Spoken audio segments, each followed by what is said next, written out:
Forced labor. What is forced labor?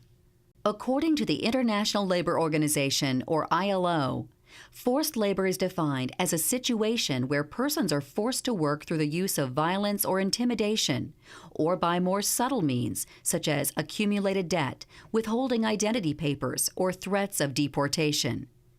Human trafficking or modern slavery is a form of forced labor that is gaining public attention. Increased media exposure has led to legislative initiatives regarding trafficking that are affecting businesses. It is a common misconception that human trafficking is primarily for commercial sexual exploitation. However, the majority of human trafficking is labor exploitation. Even if workers are paid, it may be considered forced labor if they are prevented from leaving the employer because of force, fraud, or coercion. Even if the worker initially agreed to the work, the situation may become forced labor.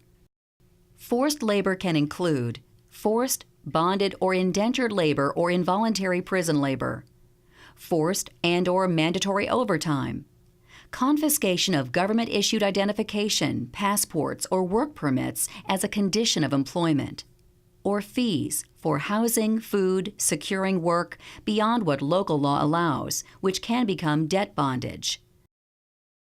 Debt bondage is the most common method of forced labor and human trafficking. Debt bondage or bonded labor occurs when a person is required to repay a loan, such as a recruitment fee to the employer. In this situation, the worker is told they cannot leave or change employers until the debt is repaid, but the worker is paid so little or charged such a high interest rate that the debt can never be repaid. This form of debt bondage can even be passed down generations.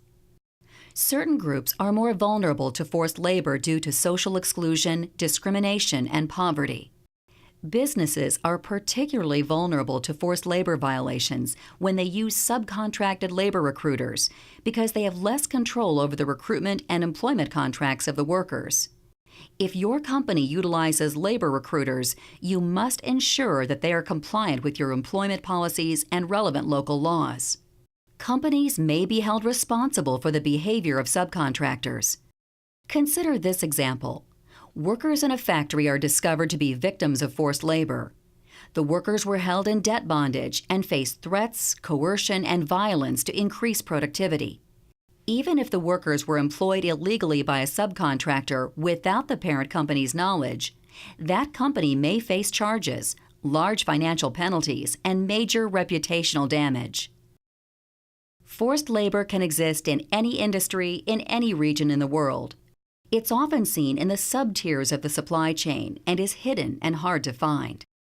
Industries particularly vulnerable include agriculture, construction, manufacturing, and mining of raw materials.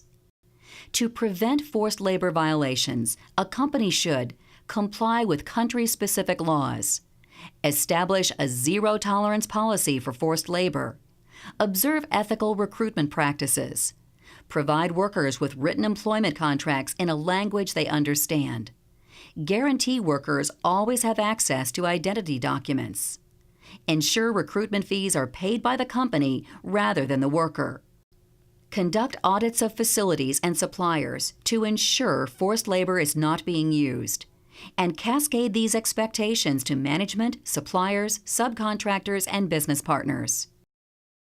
In the auto industry, any form of forced or compulsory labor, including human trafficking, will not be tolerated.